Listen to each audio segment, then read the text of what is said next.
The pants you wear most in the world have a secret stitched into them for over 150 years. There's a pocket inside your pocket that almost nobody can explain. You've probably tried to stick your thumb in there, tried to store something, and gave up right away. But that little pocket isn't a design mistake, it isn't decoration, and it wasn't left there by accident. It was created to protect what kept men alive inside dark, explosive tunnels hundreds of feet underground. And by the end of this video, you're going to find out why a decision made in 1873 is still stitched into the jeans sitting in your closet right now. Welcome to Simple Things and Their Secrets. Here you discover the stories and the reasons behind the simple things of your everyday life. To understand why that little pocket exists, you need to go back to California in 1848. What was happening there at that exact moment in history changes absolutely everything. The American government had officially confirmed what some already suspected. There was gold along the banks of the American River in the northern part of the state. The news spread with the speed that only human desperation can reach. In less than a year, more than 300,000 people abandoned their homes, their families, and their lives to cross an entire continent in search of a fortune that most of them would never find. They arrived by boat, by wagon, on foot, arriving exhausted, sick, and determined, and they arrived with everything they had in their pockets. The problem was exactly that. The pocket. Men of that era carried pocket watches. It wasn't a luxury. It was the only way to know the time in a world without cell phones, without popularized wristwatches, with nothing more than a mechanical mechanism attached to a chain. For a miner working underground 12 hours a day, that watch controlled everything. The exact time to descend, the maximum time inside the tunnel before the next detonation, the mandatory shift changes with other men down below. Losing track of time in that environment wasn't a simple inconvenience, it was a real and concrete risk.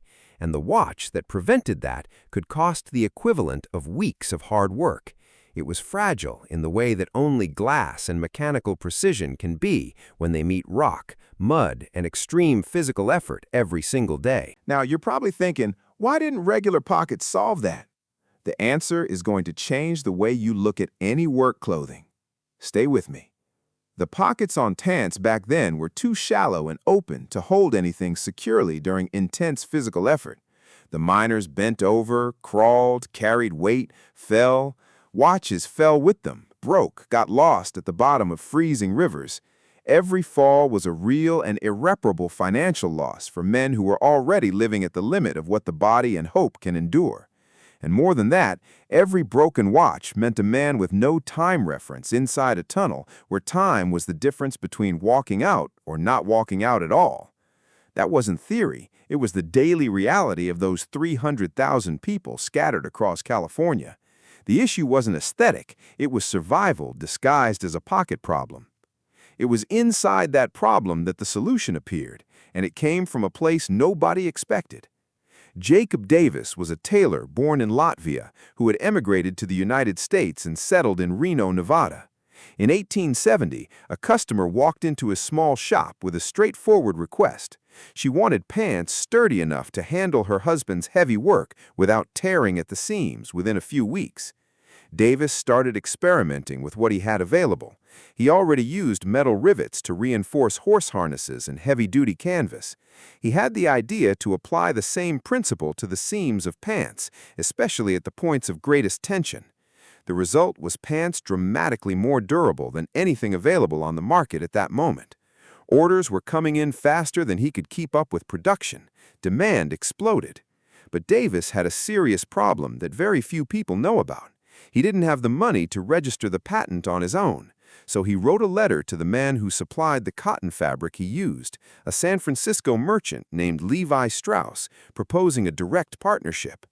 On May 20, 1873, the two received U.S. patent number 139121. The riveted jeans were officially born, and alongside the rivets, a small additional pocket was stitched inside the larger front pocket, sized and designed for one specific purpose: to hold miners' pocket watches safely and securely during work. That little pocket wasn't a simple decorative detail, it was survival engineering. For decades, it served exactly that function. Miners tucked their watch in there, secured the chain to the side rivet, and went down into the tunnels without fear of losing the object that controlled the time between them and danger. The design was so efficient that nobody thought to question it. The pants sold, the little pocket was there, the problem was solved. Then the world changed, and this is where the story gets even more interesting.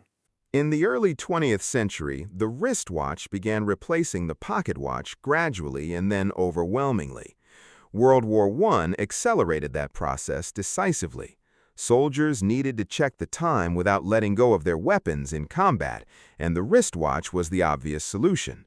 Within a few years, carrying a watch in a pants pocket went from a universal habit to a complete rarity. The original function of the little pocket had died, but the little pocket didn't die with it.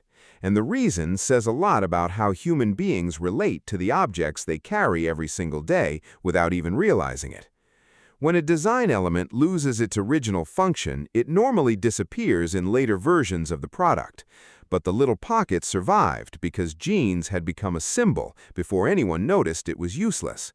First for American manual laborers, then for rebellious young people in the 50s, then for the counterculture of the 60s and 70s. Each generation carried the original design without questioning its individual elements. Removing the little pocket would have meant changing something people already felt was an essential part of the garment. Nobody asked for it to be removed, nobody had a good enough reason to remove it, and so it simply stayed right where it had always been. Today, it appears on virtually every pair of jeans produced in the world, from any brand, in any country, at any price point. Levi Strauss still refers to it internally by its original name, watch pocket. The function disappeared decades ago. The internal name remained, the little pocket remained, and it remained on you. The pants you wore today have that little pocket. It was designed in 1873 to protect the object that kept miners oriented inside dark tunnels, where losing track of time could cost them their lives. The danger disappeared more than 100 years ago. The solution is still stitched into your jeans, in exactly the same place, with exactly the same size. The next time you try to stick your thumb in there, remember that you're not touching a design mistake. You're touching a living fossil from an era when that small space of fabric protected what kept men alive. Subscribe to the channel and comment what you've tried to store in that little pocket.